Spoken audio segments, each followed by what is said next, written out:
அமைக்கணும் என்பதுதான் நம்முடைய இலக்கு. சட்டமன்ற தேர்தலில் 200 தொகுதியில் நம்முடைய கூட்டணி வெல்லும். என்னுடைய இந்த நம்பிக்கைக்கு ஆணிவேர் தான் நீங்கள். களத்தில் நாம் கொடுக்க போகிற உழைப்பு தான் நம்முடைய வெற்றியை உறுதி செய்ய போகுது. கண்ணுக்கு எட்டிய தூரம் வர எதிரிகளே இல்லைன்னு ஆணவத்தில் பேசுகிறவங்க இல்லைன்னா, எத்தனை படைகள் வந்தாலும், அவங்க எத்தனை பெரிய திட்டங்கள் வந்தாலும் அவங்களோட வியூகங்களை முறியடிக்கிற கலைஞருடைய படை என்கிட்ட இருக்கு என்ற நெஞ்சுரத்தில் தான் நான் நம்பிக்கையோடு பேசுகிறேன். உங்களுடைய உழைப்பை 50 ஆண்டுகளாக கூட இருந்து பார்க்குறவண்ணா, அதே மாதிரி நீங்களும் என்ன பார்த்துக்கிட்டு இருக்கிறீங்க. தேர்தல்னு வந்துட்டா இரவு பகல் பார்க்காம வேலை செய்கிறவன் தான் கருப்பு சிவப்பு தொண்டை. அசூர உழைப்பு கொடுத்து வெற்றியை எட்டி பறிக்கிறவன் தான் திமுக காரன். கொள்கை பிடிப்பிலும் சரி, கொள்கையை வென்றெடுக்கக்கூடிய உழைப்பு கொடுக்கறதும் சரி, நமக்கு நிகர் யாரும் கிடையாது.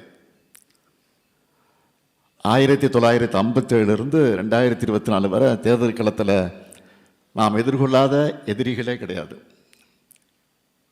இமயமலை போன்ற தலைவர்களிலிருந்து எத்தனையோ பேரை நம்மளை எதிர்க்காங்க. எதிரில் நின்றவங்கெல்லாம் மாறிக்கிட்டே இருக்கிறாங்க.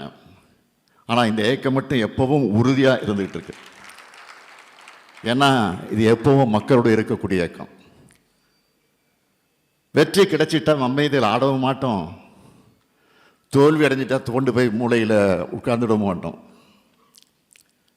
நம்முடைய பெரிய பலமே நம்ம கட்சியினுடைய அமைப்பு முறை தான். பேரறிஞர் அண்ணா உருவாக்கி தலைவர் கலைஞர் அவர்கள் கட்டி காத்த அமைப்பு என்ற முறை தான் நம்மோடு. அதனால தான் தலைவர் கலைஞர் அவர்கள் உறுதியாக சொன்னார், இந்த கருணாநிதியின் கதை முடிஞ்சாலும் திமுகவின் கதை முடியாது. அந்த அளவுக்கு திமுகவுடைய உட்கட்டமைப்பு மிக மிக வலிமையானதுன்னு சொன்னார். அதனால தான் எத்தனையோ முறை நம்முடைய பகைவர்கள் ஒழிந்தது திமுக குதூகலமாக எழுப்பினாவும், அப்படி சொன்னவங்க காலத்திலலாம் அவங்க தான் காணாமல் போயிருக்காங்க, தவிர திமுக அழியல. இன்னைக்கு வர தமிழ்நாட்டினுடைய முதன்மையான இயக்கமாக இந்தியாவிலேயே 75 ஆண்டு காலை கடந்த ஒரே மாநில அரசியல் கட்சியாக அதே வலிமையோடு வீரியத்தோடு இருக்கிறோம். இப்போ நாம் அமைச்சரிக்கக்கூடிய திராவிட மாடல் ஆட்சியும் எளிதாக அமைஞ்சிடலை. நடுவில் 10 ஆண்டு காலம் நம்மளோட போராட்டம் எப்படிப்பட்டதாக இருந்துச்சு. ஒரு முறை எதிர்கட்சியாக கூட வரல, சோர்ந்து போயிட்டோமா, நம்ம வீட்டுக்குள்ளே முடங்கி உட்கார்ந்துட்டோமா? இல்லையே.